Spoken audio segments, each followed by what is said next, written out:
Welcome back to the Unfortunate Diehards podcast. Hashtag number 85. Vitaly Abramov. Wow. Sounds legend. Welcome back to the podcast, everybody. I know it's been a long time and we say this every time. Thank you for listening. Oh my gosh, I'm so sorry. Not that you probably care anyways because you don't listen to our podcast very much. Anyways, my name's Evan. I'm a Sens fan. My name's Omar. I'm a Leafs fan. And this is Sufjan, the Caps fan. Abramov and Kaliev might have a very similar stay in Ottawa. Very similar players in my head. Thank you for weighing in. Welcome back to our episode. And yeah, so obviously it's the off season right now. Looking for things to do. So, Sufi and all of us have brought different things. We're going to start with Sufi's fun little game or activity, and he will explain it right now. Pause. See that scuttle puck sticker? I also met people at a podcast at the Montreal Draft, and I messaged them, and they had like 1,000 episodes, and I asked them to come on, and they said yes, and then we never had guests on. I forgot what that follow up. Never heard of stuff. We haven't had a guest on in 2 years. Yeah, we can. It doesn't mean that we can't. I know. We're not doing it on purpose. I know. It's kind of funny. Anyways. Okay, so. No. Try again. Okay, so. We're gonna do our all favorite teams. So we did a list last year where it was like our top 10 favorite players. This is a little bit different. We're gonna do full roster, 12 forwards, 62 goalies, and fill it with our favorite players that we've watched growing up and now and such. And we're gonna try to make it so that like our bottom six is actually a bottom six or like kind of close at least, and try to incorporate like actual parts of a team. But yeah, let's go line by line. So we'll start with forwards. And what's your first line, Evan? And we'll just explain why you like them. See, I didn't make this exactly. Like, it's a little less clear with my defensemen. I kind of made it a top six and bottom six for forwards. But Sufi and I don't like the same players, so he's going to think my team's very funny. First line, in no particular order of favoritism, is Vladimir Tarasenko. I liked him when he was on the Blues, actually. I remember his first season. It was very kind of, I can tell he's going to become something at least interesting. Jack Eichel, he's very fun to watch. Great stride, just kind of like controls the game. And Claude Giroux, obviously one of the greatest hockey IQs out there. One of the best Sens players of all time. Could argue. It's a short history, I guess so. yeah. My first line, I had to make this my first line just based off principle, because like if I made the other one my first line, it would have been kind of tough. My first line is Draisaitl, McDavid, and Tyler Seguin. Tyler Seguin I've liked. No Ovi on your first line is crazy. I know, but I had to because the other two players are, not better than McDavid, Draisaitl. So, and I can't have McDavid and Draisaitl on the second line. That's crazy. But Seguin, I feel like I can talk about him in a more different way because like McDavid and Draisaitl was kind of obvious. But yeah, Seguin, it was, he's a good looking dude. That's not necessarily why I have him on here, but Not necessarily. Not necessarily. But just off the ice, I like his personality. A lot of like the puck personality videos and like just random videos that stars post and stuff like that. It sounds like a good dude. And on the ice, in his prime, was one of the better goal scorers of the mid-2010s. I think there was a lot of it was a bit saturated in that time, but he had a really nice shot and had a 40-goal season, and I like those Stars teams quite a bit. And then McDavid, Draisaitl is just like we're watching two of the best players of this generation at the same time, and they're on the same team. So everything that they do, all the deep playoff runs that they had, and I just love how they step up their games in the playoffs compared to any other star players of this generation. So, My first line, it's a bit more of a throwback than these two because I grew up with a couple of Decades before us. but a couple of players that I love. So my first line on left wing, I would have left wing I would have Pavel Datsyuk, just because I loved watching him growing up until obviously he didn't retire that long ago. But amazing hands, probably one of the best sticks in the world in terms of his ability to. it's a funny way to put it. As in, Like his defensive stick, his ability, his skill moves, Fair enough. his some of the shootout goals he scored. But Pavel Datsyuk was someone amazing to watch. And center, it's Sidney Crosby. That was obviously something like I was never a Pens fan, obviously, but always loved watching Crosby and still have some moments in my head from growing up on stuff he did. And then on right wing is none other than Matt Sundin, who was my favorite childhood player as a Leafs fan. 3 centers, I love it. Yep. Evan, your second line. See, I find it kind of difficult because I'm very partial to Sens players, so I was trying to pick other ones as well. I have 10 Caps players. Like Crosby's a great pick. I could have picked Bergeron, but I didn't. So my second line is Brady Tkachuk, Evgeny Malkin, and Matthew Tkachuk. So the Tkachuks, because both of them are kind of unicorn players. They're, forces in their own ways, whether that's physically with Brady or mentally with Matt. And both, also you could argue elite scorers. One maybe a bit more than the others, whatever. But just, every team would want those guys on their team. If Tom Wilson is just... Anyways.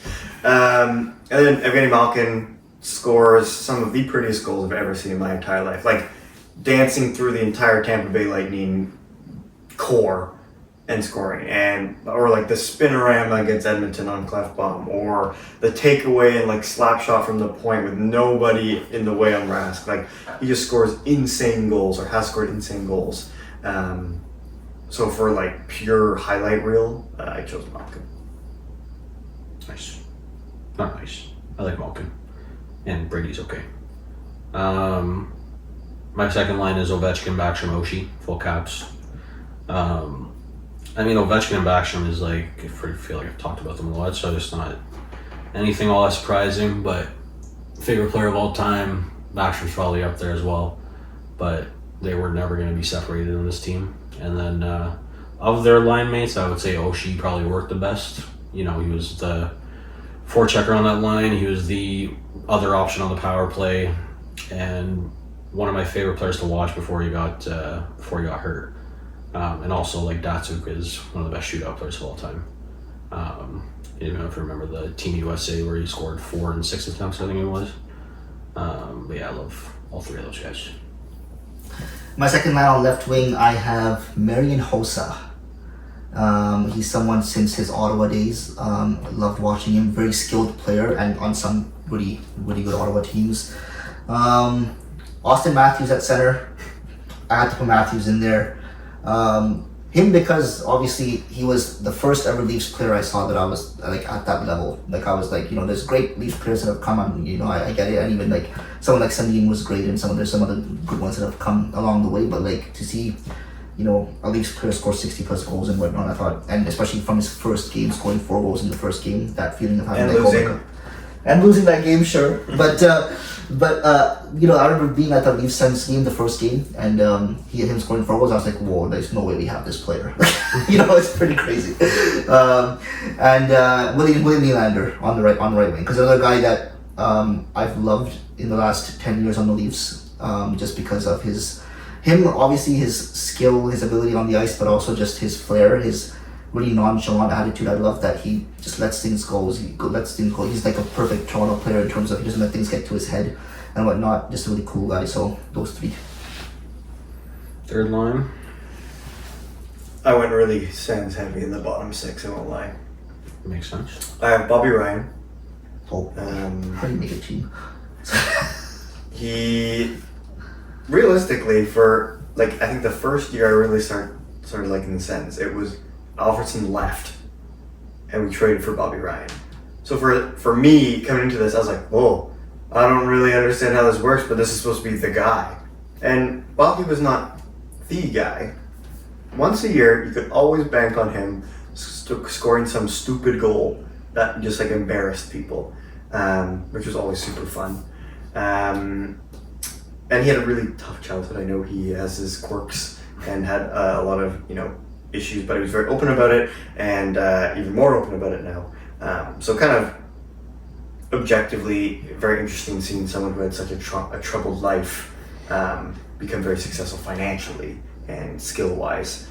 Just thought that was kind of very interesting, and yeah. So you never actually really were like, you never experienced kind of the Sens Alfie fandom. Like I lived in Ottawa, and Yeah. my dad was a huge Sens fan, so like I knew about it, Yeah. but I wasn't like if I liked the Sens 5 years earlier, Alfie Yeah. would be on this team. Because Alfredson in this city was like, yeah, Yeah, he was like God. like go every time his He was name was like announced, even everywhere. in just NHL in general, everyone was like, that's like the captain. That's the captain. Yeah, Like that is a guy who you want to be your captain on Yeah. the team.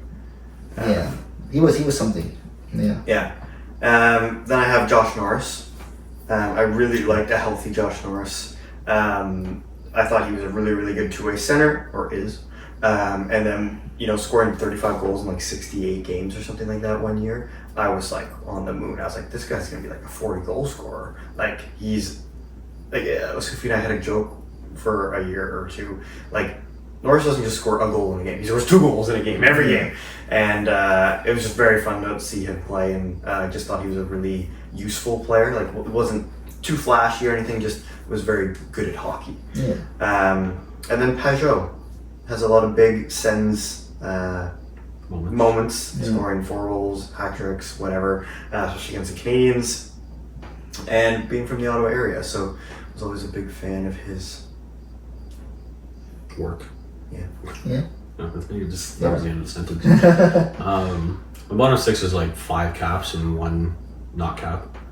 But on the wings, on the third line, I have Tom Wilson and Mike Knuble. Oh, Knuble. Mike Knuble. And he has Jason Spezza in the middle.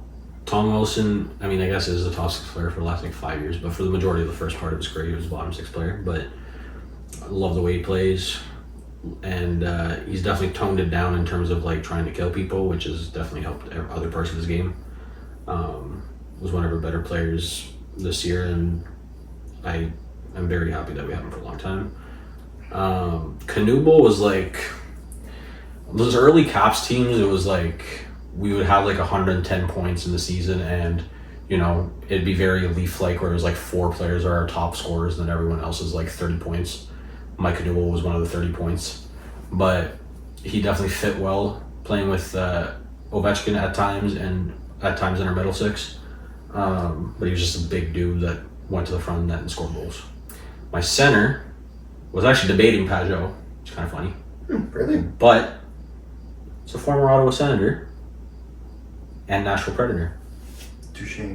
Mike Fisher. Oh. Really liked Mike Fisher growing up. I can tell with the Bass Pro Shop hat. The thing is, like, when I try to think about Fisher's like moments and stuff, not that many come to mind. I just liked him as Securing Carrie Underwood. I think that was part of it. Insane. Yeah. She makes $16 million a year purely from them just playing her Super Bowl or NFL Sunday song every Sunday. She makes $1 million every Sunday they play it. Really? Isn't that insane? That's it. That's crazy. Yeah. She doesn't have to work ever again. I know, but she does, which is crazy. She has a great third line center of a husband as well. Yeah. But yeah, he was just very much just like a steady player pretty much his entire career, where it was like point totals were never crazy, but he was always on the third line and good defensively. Yeah. And It's like your typical third line center. When I think third line center, I think Mike Fisher. Yeah, it's like thinking of Jordan Stahl. Yeah. Yeah. That's My third line is okay. I'm kind of breaking up an iconic line here, but this is, remember, I'm doing my favorite players, so I don't care. I'm breaking up an iconic line Hagler, here. Benito, Kessel. Okay, Alfredson, Spezza, Kessel. How sick would that line have been? What a third line. Alfie, Spezza, Kessel. I'm not doing Alfie, Spezza, Heatley. I'm sorry, Heatley. You were great, but I didn't really ever think of you as like my favorite player or anything. And if you did that, you would have more Sens players on this team than Leafs players. Yeah, that's true. Alfie, because I know I grew up a Leafs fan, but Alfie was something else in Ottawa, and I always loved watching him, always, and I loved how much the city loved him. Spezza, because Spezza, when he was on the Sens anyway, there's always been some annoying parts of Spezza's game, but I think his puck handling, his kind of creativity, and his passing ability was always fun to watch, and he's someone I really enjoyed growing up watching. Apparently, he was like quite the trailblazer of like the new age skill player. Yeah, like yeah, he was like absolutely. one of the first guys. Yeah, someone who wasn't afraid to do some skill moves and like go out and like try different things on the ice and not just play everything safe. And yeah, that came back and haunted him many times with blind. He was the king of blind passes during his prime. Yeah. He really was. But I mean, he was fun to watch. And I met him too, and he was a really nice guy. And Phil Kessel was my favorite player for a long time on the Leafs. Poor guy didn't have a team around him, but He won his cups. he won his Won cups. three of them. Yeah, he got. I like him as a guy. Again, very chill. I would have, as much as I loved his nonchalant attitude, I would have liked if he cared a bit more. Bro, did you not hear the story on there was some podcast that, I can't remember who the player was, but there's some player talking on a podcast that played with Kessel. Yeah. And he was like, during training camp, Kessel will show up like 2 minutes after the session starts, just come in like his untied sneakers and do a 35-inch vertical. Which the average height, or the average vertical of an NBA player is like 28. That's crazy. Yeah. He was apparently just a tank on like squats and everything. Like he was just built different. Yeah. I would always say he looks like he's just some like government worker or something, but like he's but yeah, he was fun to watch. He was like a ray of hope in a pretty bad Leafs era. Is he just all of really good? Yeah. He's all really, all of his was like, I think he was never overrated, never underrated. I think he was just like, he was your consistent 30, 35 He's not your guy. franchise player, but he's like he'll give he's you a first liner. Yeah. He'll give you first liner and worst case second liner. He'll pot 30, 35 goals a year. He'll get you like 80 points. He did go from first liner straight to third liner though. He did. That was career. Yeah, he did. Led the Coyotes in points though. In like 2020. Shout out Sam's on that. Yeah. Yeah. Spezza I thought about for my third line, but I was like, he's not really a third line center. Yeah, he is. That's the thing. Yeah, But I knew Alfred's and Kessel as well. it's okay. Third line can do a bit better. My fourth line is rightly fourth liners. Okay. So I have an honorable mention. Like two guys I've been kind of swapping with, so I'm just gonna throw an extra one as an honorable mention because he's more of a fourth liner, barely a fourth liner, in the sense of he didn't play very many games. But I'll go with the bigger players first. So I have Ales Hemsky. That was the first trade deadline trade as a Sens fan that I had.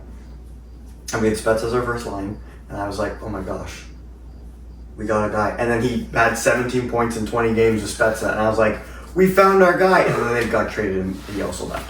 So I was like, wow, that was exciting. But for me, I was like, he scored that goal against Tampa, and I was like, just, I don't know, really excited. So for me, it was like a fun little memory, kind of as like a young hockey fan. Nick Paul. Nick Paul, my dad and I loved watching Nick Paul play. He was like a worse Mark Stone. Like he would always take away stuff. He was a big body, and he would just have like some games where he just kind of like took over. Not that he scored a ton, but it was just like he was really like taking charge of when he was on the ice, and he could play, and like he could be your power play guy if you really wanted, but like he also could penalties, throw hits. Like he just had a lot of good things going for him. Part of the Spencer trade, actually. He took a step forward in Tampa as well. Yeah. He's been good. And then Chris Neal. Chris Neal, your typical like one of the best, probably undersized realistically. He wasn't very tall, but like pound for pound strongest, kind of like just Fighters. enforcers, fighters. Yeah. And my honorable mention is Max McCormick. I have an inside joke with Evan Cooper because we went to a Sens game together when we were probably like 17 or 18, and how we were dressed, and Evan Cooper got like hummus and stuff, and we were like, people think we're gay for sure. That's a problem. But it was just very funny like we were both dressed in like sweaters eating hummus at a hockey game, and I was like, it's kind of funny. And he scored his first NHL goal and had a fight, and we were like, oh, this guy's sick. And then from then, every Christmas I get Evan Cooper some sort of Max McCormick signed memorabilia or something. Yeah. So it's just very funny, kind of like another memory that I have with a random player. It's okay, we're too small to be cancelled. Would it be a comment? What, saying nothing's wrong with being gay is a bad thing? People thought we were gay. What's the problem with that? I'm just saying. That's what our thought process was. We can bleep that if we really need. No, I'm gonna keep it in. Yeah. Because in like 5 years from now, when we have like 100,000 subscribers, I'm gonna go back to this. I'm gonna get canceled. My fourth line is all caps, all definitely fourth liners. Jason Chimera, Jay Beagle, and Devontae Smith-Pelly. Okay. Love my guys. Chimera was like 6'4" and like 230, but he was like fast. Like it was strange how fast he was. And he played for us for a while, and like he also assisted on Ovechkin's 500th goal in Ottawa. Pass from behind the net on the power play to OV rips it. Were you there? No, I was watching on TV. I do remember that though. I went nuts. Jay Beagle was one of the most. So when you watch the playoffs and stuff, there's always that like fourth line defensive center who literally takes like every face off in the defensive zone. Jay Beagle was that in our cup run, and he was that for us for his entire career until he went to Vancouver after we got the cup. But that year in the playoffs, he was amazing. Defensive zone, penalty kill, winning faceoffs, and then likewise Devontae Smith-Pelly on that. Like literally, this is just because of that playoff run. Devontae Smith-Pelly's there, scoring 7 goals as a fourth liner. Barely had 7 goals in his career. Like he was one of the most surprising players of that playoff run. But the energy that he brought in Game 5, he scored the game tying goal in the finals to set up Eller's game winner. But yeah, the DSP, absolute tank now, apparently. And he's on the broadcast team now, so yeah. For me, my fourth line is a very heavy fourth line. But it's some players that I've really liked growing up and as I was older. Darcy Tucker. I knew that was coming. Brian Boyle, actually. Damn. I liked Brian Boyle. I did like him. I thought he was a nice guy and also a very effective fourth liner. And Ty Domi. It's a lot of mass. Huh? It's a lot of mass. It's a lot of mass, yeah. Darcy Tucker, Brian Boyle, Ty Domi. Ty Domi, we all know why. I grew up with his fights. Then Darcy Tucker, of course, feisty guy. Yeah, He was like strangely good offensively like early in his career. Yeah, he was. And then he went to Toronto and just became a fighter. And yeah, Brian Boyle's brief stint in Toronto when he opened my eyes to him. And I really liked him. Yeah. That line would play like 4 minutes and just each have a fight. Yeah. Especially not Boyle. Yeah, but especially I'm talking about like on the team that he has because he had like 3 first lines. Yeah. It's a nice drop off. You balance it out with that. His is more like even throughout. Mine I have like balanced top 6. Yours is like 3 first lines and then a 4th line. All right, first D pair. Mine's pretty obvious. I have Mark Mathot and Erik Karlsson. Erik Karlsson, my favorite player of all time, probably one of the most offensively gifted defensemen ever. I could hear maybe the most gifted. We could talk about it. But a player having 100 points, especially in nowadays, or a defenseman having 100 points nowadays, is insane. He did that a couple years ago, and just like creating like so much for teams with such lackluster. Like if Erik Karlsson was on the Edmonton Oilers and didn't care about defense, like 100%, kind of how he did on San Jose, because he was essentially like doing that for fun because they were going to lose games. Like I would love to see that, like a prime Erik Karlsson with a McDavid tricep. I feel like he'd have like 120 points. You could trade for him now, half retained. Yeah. See how it works. And then Mathot being the partner of Karlsson. That's essentially what I have in there, but I like he just covered up so many blemishes if Karlsson did make them defensively and he'd take risks. And I feel like his kind of structure in his game just complemented it really well. And I kind of like Backstrom and Ovechkin for you. Didn't want to break them up. Fair. Mathot and Karlsson is so funny. Yeah, that's so much better. But yeah, I get what So Mathot's my technical third pair, but I'm having it with Karlsson. Yeah, that's fair. You just move it around. My first player might be the heaviest first D pair that I've ever seen in my life, if that ever happened. But it's Zdeno Chara and Dustin Byfuglien. That's like pure mass. Yeah. It's like 500 pounds plus combined. maybe I more. thought about Chara. Yeah, Chara is just like a physical anomaly on skates, just a massive giraffe of a human. Was great defensively. Offensively, I think because he was so good defensively, the numbers weren't crazy, but he still put up like a ton of goals because the shot was insane. And it was always like a decent passer. Also, yes, that's part of the reason that he's on this team. Yeah, he and the guys loved him too. They were talking about how they always had barbecues at Chara's place, and he never had sugary drinks, and it pissed him off. Really? Yeah. He used to drink Coke on the bench sometimes. But he's an absolute tank though now. Yeah. Like, he's running marathons at like 50. Like, yeah. Bufflin also was just like, the way he played was so reckless all the time. Defensively wasn't great, but offensively scored a ton of goals. Hit harder than anyone I've seen in the NHL, if I'm being honest. And made the transition from forward to defense pretty seamlessly for a guy that big. Like we see Brent Burns did it obviously, and better offensively at least. But going from like a fourth line winger to being a top pair defenseman is just impressive. So yeah, let's do. Chara's also on my first. Had to put Chara there. With He Nick crossed Lidstrom. generations, to be Yeah, fair. he did. Yeah. Chara and Lidstrom for me. I feel like Lidstrom is. I don't need to say much about him. Yeah. And I think Sufi gave the perfect spiel about Chara, so we'll leave it at that. Lidstrom was definitely considered, but I put Chara instead of Lidstrom. Yeah, I didn't watch enough of Lidstrom, to be honest. Yeah. I have Thomas Chabot and Artem Zub. Yeesh. Another current Senators pair. Thomas Chabot being, a post-Carlson kind of player.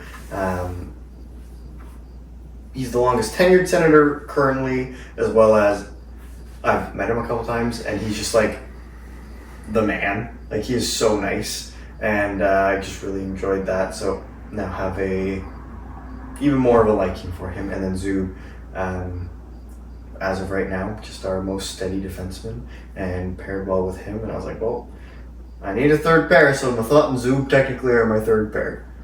It's a shutdown line. Thomas Chabot seems like a good guy.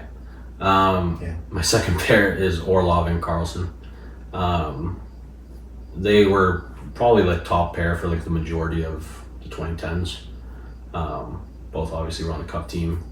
Carlson, like one of the steadiest like producers offensively of the 2010s. Pretty sure he's top 5 in defenseman points in that time frame. And he's still out there doing it. And like he did have a very random like turn in probably around 17-18 where he just became good defensively as well, which was nice to see because obviously the offensive skills kind of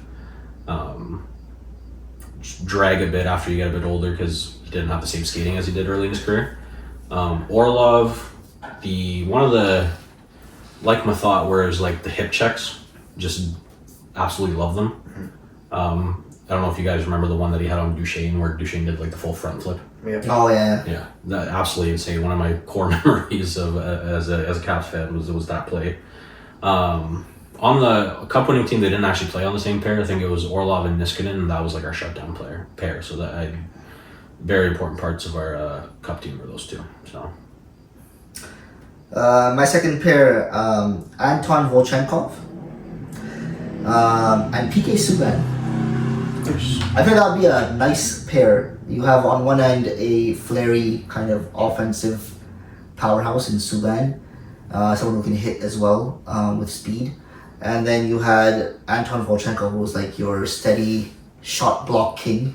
Also hit like crazy. Also hit like crazy, yeah. But like his defensive play was great. I loved both these guys. I love like PK Subban. I think my favorite moment of his is his back when he turned and back checked Brad Marchand and Marchand to get off the ice. Do you guys remember that hit? Oh yeah, where he just rocked. Yeah, we just rocked it. I love that. And Volchenkov, despite what he did on the ice, I love that he signed my Leafs hat.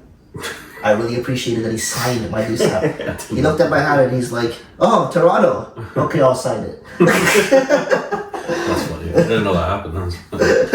Fair enough. Chris Kelly didn't. Chris Kelly was like, I'm not signing that. Kelly was. Wait, when did you meet Kelly? When you on the sign, so like Which time? like 06, 07 time. He came back. Yeah, like 10 years Yeah. later. Yeah. Yeah. His But first- he actually- he went to Boston after, so he really hates Toronto. When the Sens played Dallas in like the late 2010s, Dallas scored an own goal. Yuri Hudler, I believe, dropped it back to what was supposed to be Patrick Sharp, and he missed. And it went into the empty net. Chris Kelly got awarded that goal. Interesting. Oh yeah. That's funny. Sens lore. Yeah. Oh, your third pair? My third pair is not a third pair. I have Quinn Hughes. Okay. Like my third pair is like spread in the top two. That's fair. That's why the Caps now. And Dustin Bufflin. Okay. So Quinn Hughes, my Third pair, Quinn Hughes. Quinn Hughes and Bufflin, by the way. Yeah. sick pair. Quinn Hughes because in less than 2 weeks, my brother-in-law over the past couple of years has become a hockey fan, and he loves the Vancouver Canucks. He lives in Vancouver, and his first kind of experience was Canucks versus Edmonton in the playoffs. So he's a Canucks fan first, then Oilers. But so he always like talks about Quinn Hughes and watches more games. Like I know about Quinn Hughes and stuff, but I've watched even more, and I'm like, this guy's so like. In my head right now, there's no contention for he's the best Hughes. Like Jack Hughes is very good. Yeah. But to me, Quinn Hughes is like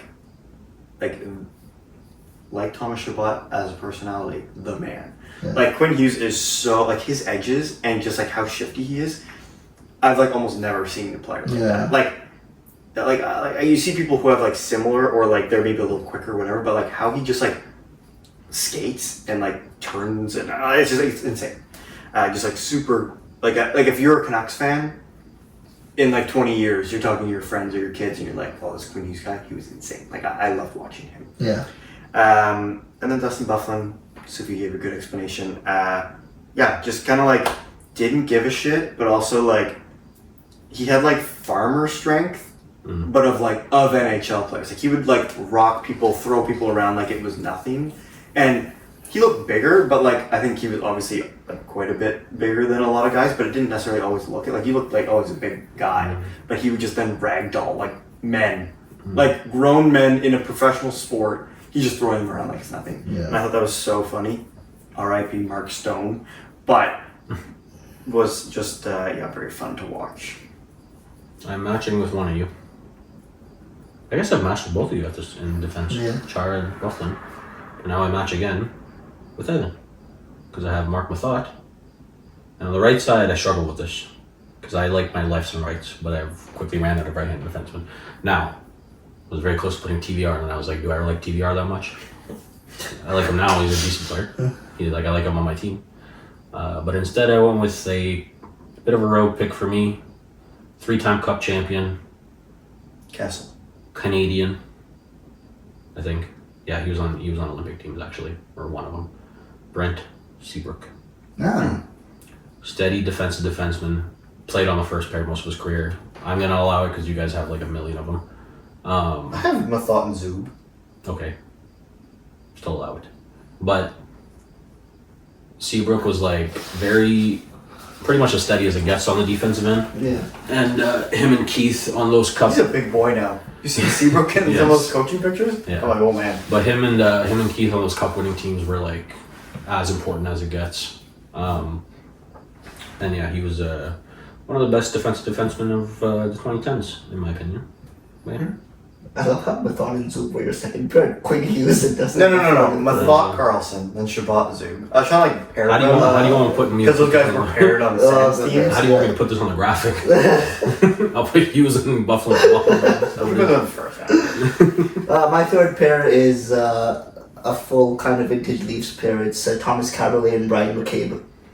Nice. That's it, bro. You know who would love that? Stead. Yeah. Stead would be all over that. I loved Thomas Caberlet growing up. Great passer. He was a good passer, but it was always clear he was going to pass. He would never shoot the puck, but regardless, great passer. And then Brian McCabe. Brian McCabe wasn't ever anything special in terms of his play, but I kind of grew up watching him, so I see he had a good slap shot. I guess he had a good one timer. I'll give him that, and he was able to lay the body, so that was good. Yeah, so I liked him too growing up. I'd say those two. Thanks for Goaltending. typing while he was talking, Sufi. That was just Goaltending. We're doing one at a time or both? one. Starter. All right, so my starter is very obvious. He was essentially my rock for a decade, keeping the Sens in games. It felt like every game, even though they got outshot, every game it felt like. And somehow, I don't know how this guy had this good of stats, because after he left, it was horrible until Allmark came. We just had so many I was big doing goals. I was doing a Sporkle, and it was like each team's starting goalie for the last 5 years, and it gave so if they were from 20 to 21, 20 to 22 or whatever, it'd tell that it'd be if they did it for 3 years. Ottawa was a different goalie every single year, and I was like, what the hell is this? Yeah. And I couldn't remember who it was. Yeah, no, it was rough out here, and so yeah, I gave my hats off to Craig Anderson, and it felt like we had 30 shots against every game, and he always let in 2, maybe 3, and just made it look very simple. He was very athletic, was kind of his style of play, and yeah, I respect him a lot for staying with us because of he was very good and has the 4th best save percentage of all time for playoff goalies with a certain number of games. He's a 936 or something stupid.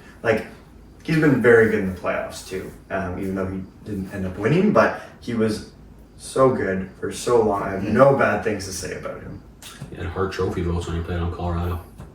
Really? Yeah. His goalie I could have guessed. I have no idea which goalie you'll have. Frederick Anderson, best goalie Oh, ever. I'm such an idiot. Yeah, that's actually facts. 100%. I guess his backup is tougher. My starter is Carey Price. I knew that. Yeah, he was the reason I became a goalie in the first place. A bad one. All right.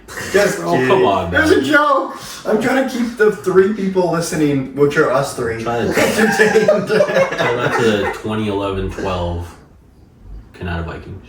That was freaking amazing goalie. Sufi also did have an electric ball hockey goalie. No, I faced 10 shots. Yeah, but we won 5-1. All right.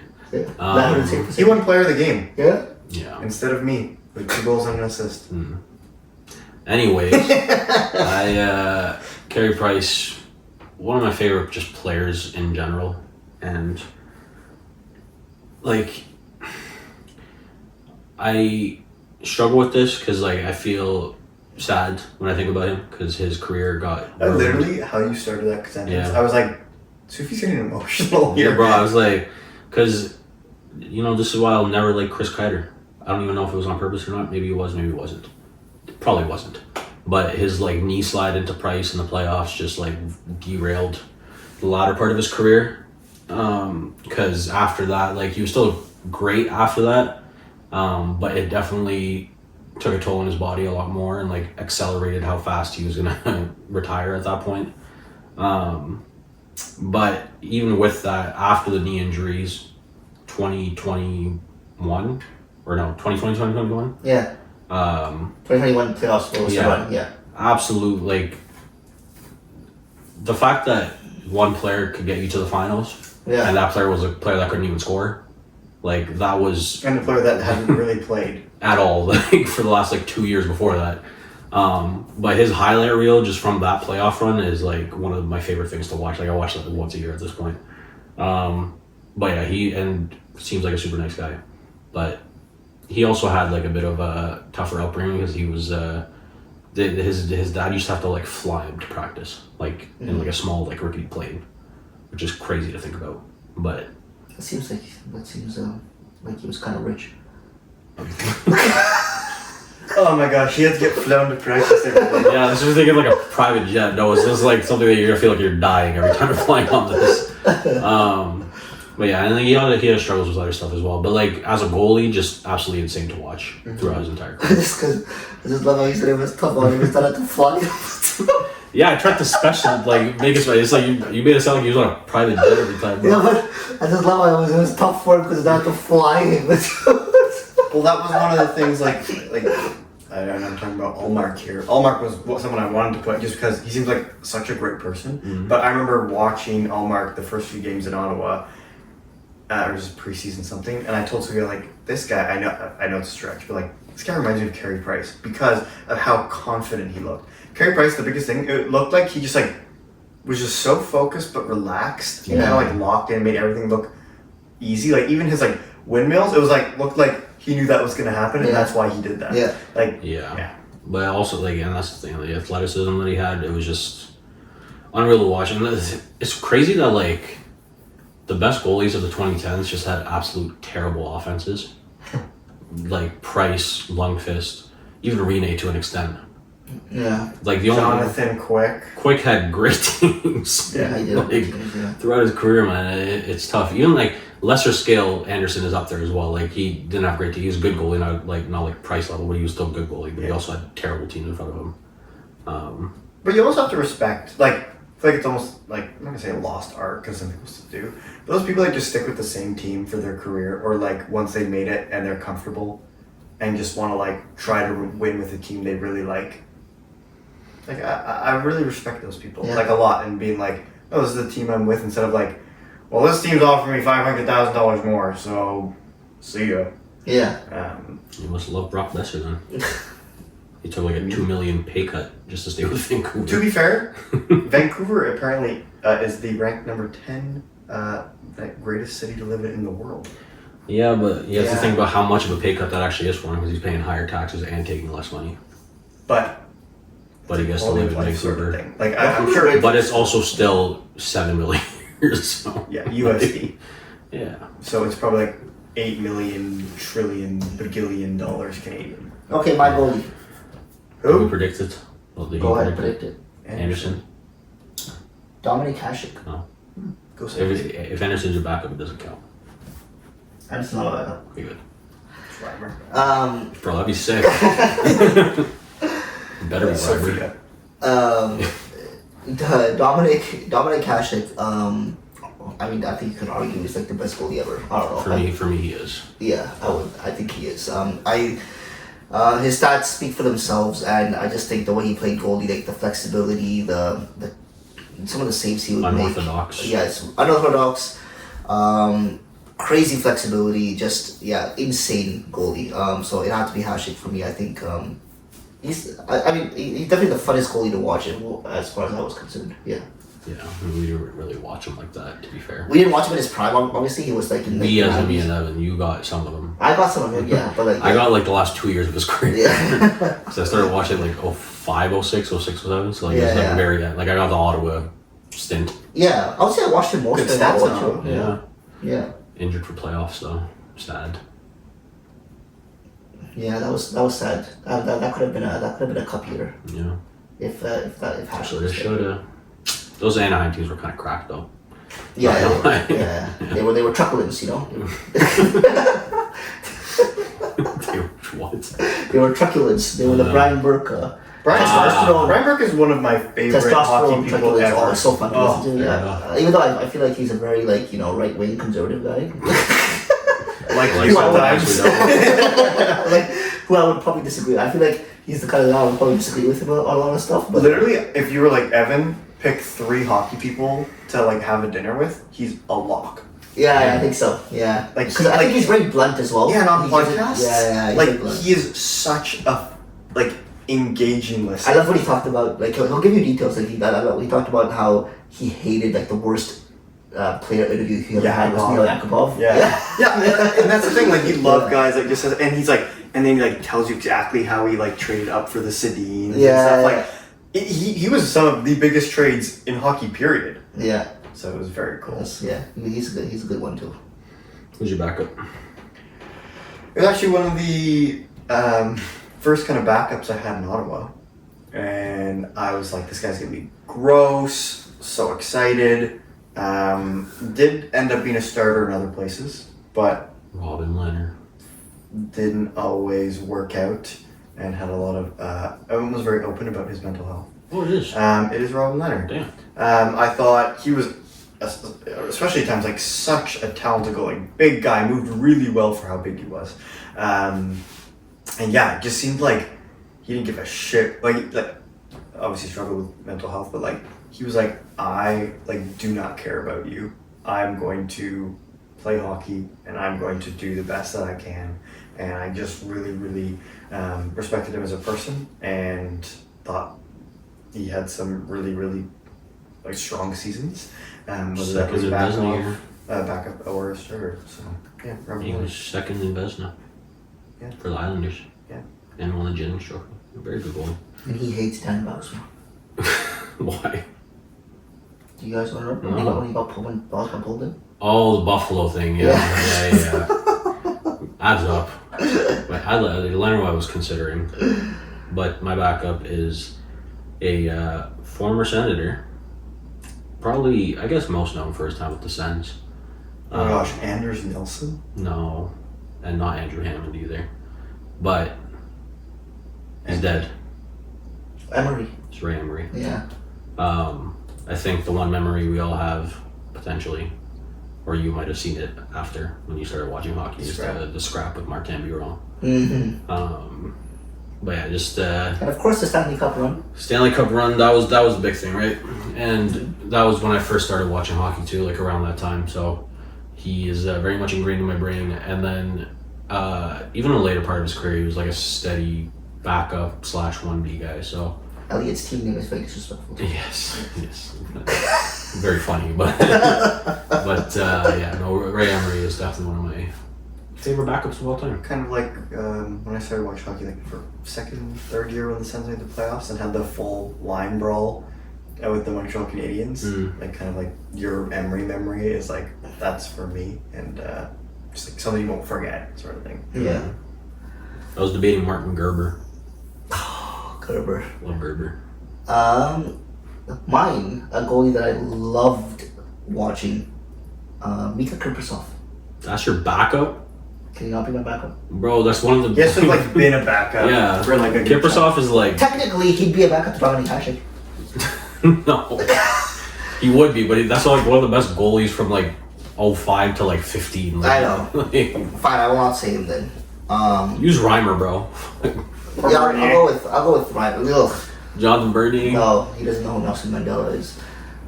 Yeah, but James Reimer doesn't not have controversies. Yeah.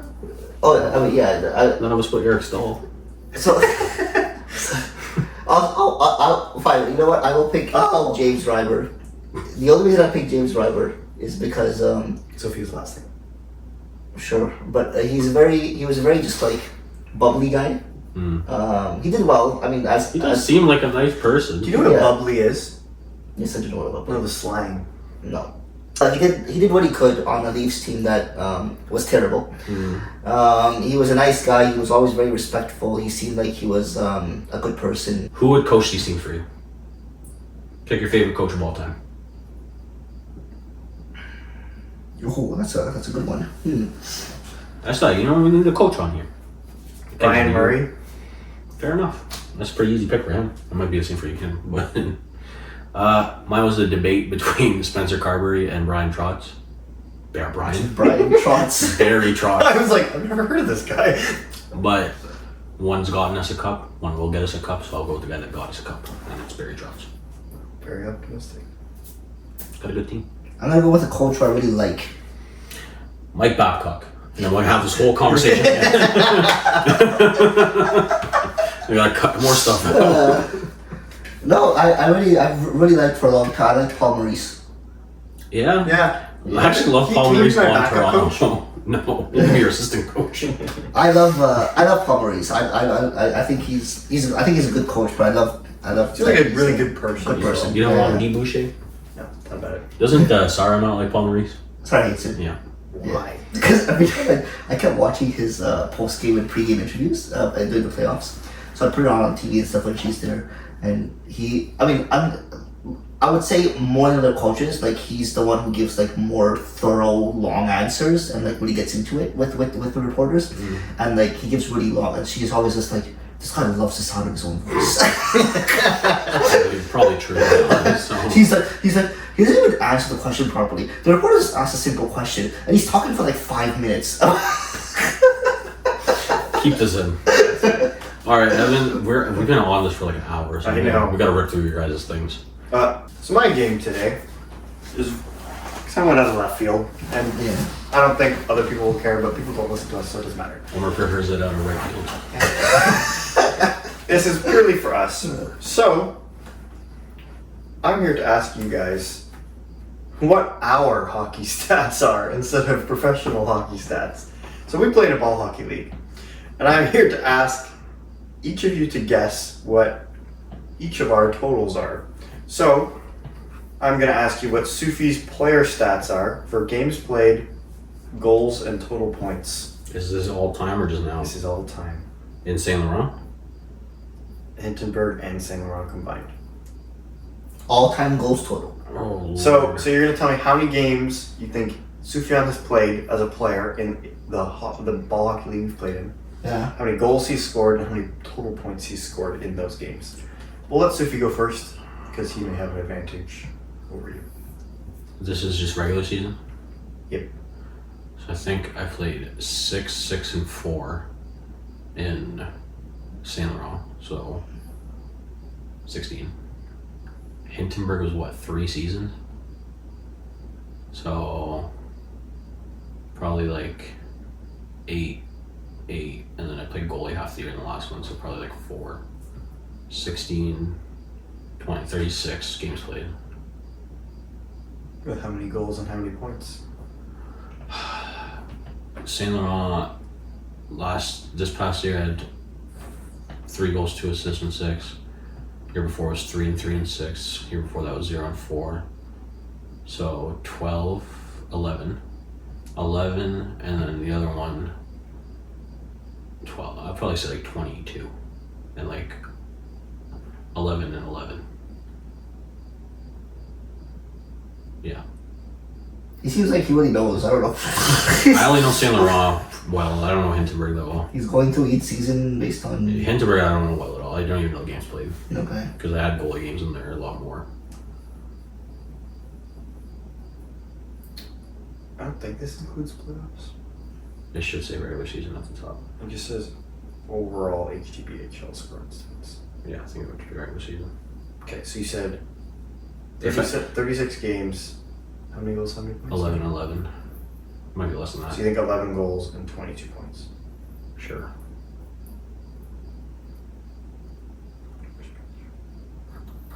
No, it would. Okay. Omar, what do you think For him, for him? I was gonna say like 35 games played, saying 36, so it makes sense. So around that 35, 36 games. Goals and assists, I have to tell you. That's for Goals him. and his total points. I feel like it's actually like 17 or 18, so I'd go that if I was you. So in 35 games, I was gonna say about 22-ish points or something. Is That's what I said. that what you said? Yeah. Okay, yeah.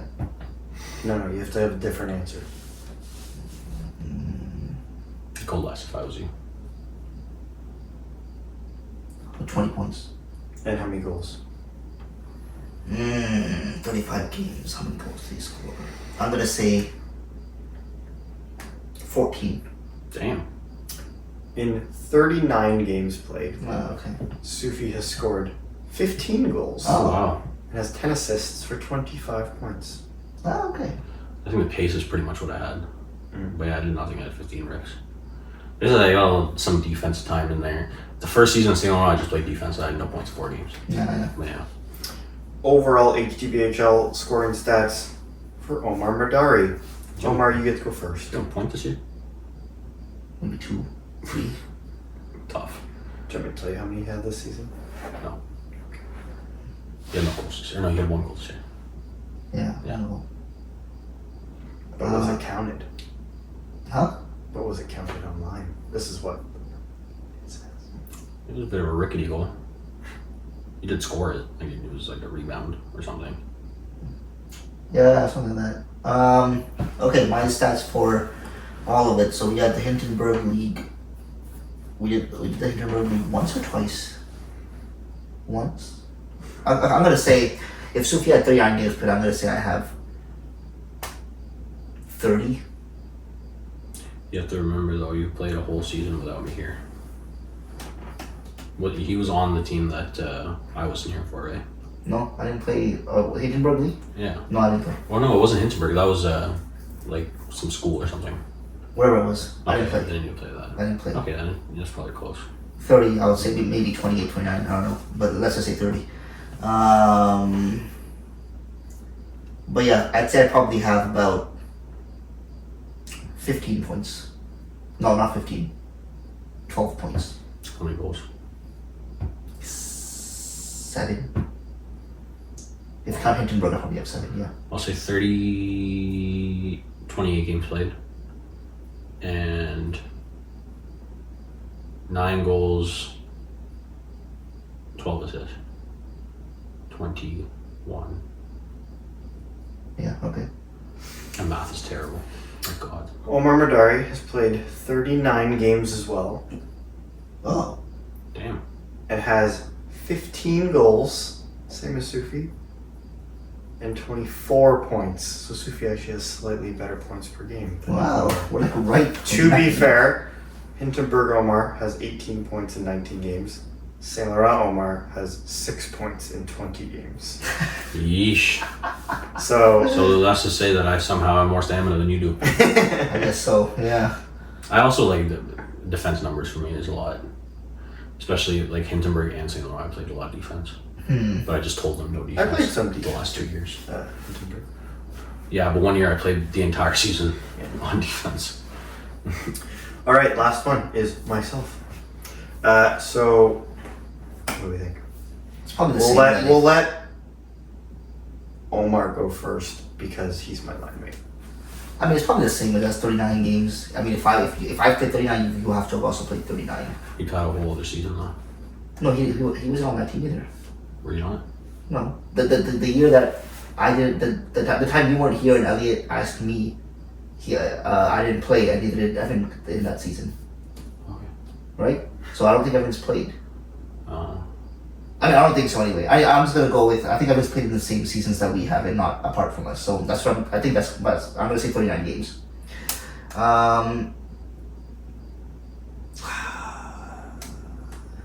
I'm gonna say 17 goals, 28 points. I'll say In 35. how many games, sorry? 39 games. I say 35. Say 21 goals. 12 assists. 33.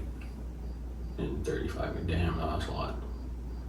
I'll say 19 and 11 in 35 games. So 30 points.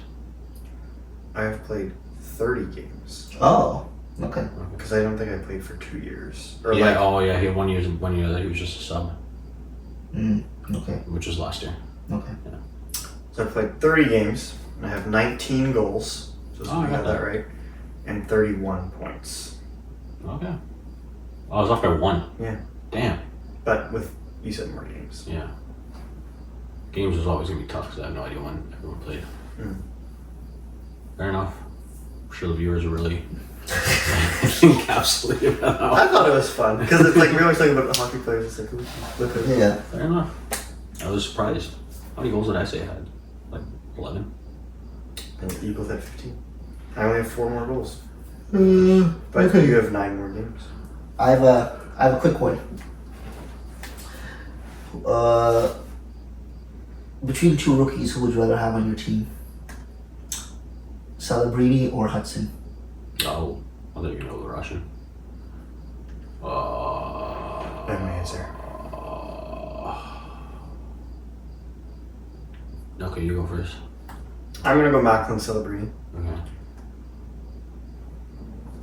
Purely from my own personal preference I like more like dominant centers over an undersized defenseman. Like I know I said Quinn Hughes, but like it's been 1 year of Lane Hudson, and same with Macklin Celebrini. But I'd rather jump to conclusions on a forward than a defenseman. I feel like it's a little simpler. Okay. Macklin Celebrini, I thought when he was healthy, was a very good player, especially in a rookie season for them. Not saying Mike Nelson isn't, because he had 60 freaking assists. That's insane. But I'd love to see consistency out of both of them, and I just would favor a first overall pick center rather than a undersized offensive defenseman. This is hard. So I saw Hudson a lot more, obviously because he doesn't play in San Jose, but also the playoff series against us really kind of made me like him more, because for a guy that's 5'7" and like 4 pounds, he doesn't get hit like ever. Yeah. He got caught once in like someone's train tracks, and I'm pretty sure it was Ovechkin, which everyone gets that at least once. But he slips off checks easily. He is rarely in a position where he can get hit, so I don't think his size is as big of an issue. I think it's very much like Hughes. But the other thing is, for me, a defenseman succeeding in their first season for me is more impressive than a forward succeeding in their first season. And a 66-point first season for a defenseman is extremely rare.